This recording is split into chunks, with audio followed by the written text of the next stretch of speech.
தொழுநோய் அன்றைய காலகட்டத்திலே தீர்க்க முடியாத ஒரு நோய்.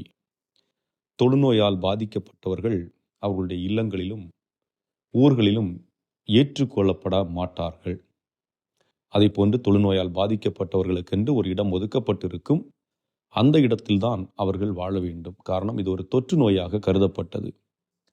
அவர்கள் தங்களுடைய குடும்பத்தோரோடு சேர முடியாது, சமூகத்தோடும் அவர்களுக்கு பங்கு இருக்காது. அதுபோன்று ஒருவேளை தொழுநோயால் பாதிக்கப்பட்டவர் அந்த ரோட்டில் நடந்து வந்து எதிர் திசையில் மற்றவர்கள் யாராவது வந்தால் அவர் தன்னுடைய முகத்தை மூடிக்கொண்டு தனக்கு இருக்கும் நோயை வெளிப்படுத்தி கொண்டே வர வேண்டும்.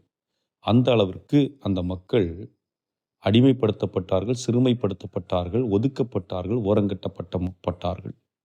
இப்படி வேதனைக்கு உட்பட்ட மக்கள், அதாவது ஒன்று உடல் ரீதியான வேதனை, இன்னொன்று மன ரீதியான வேதனை, இன்னொன்று உறவுகளற்ற நிலை,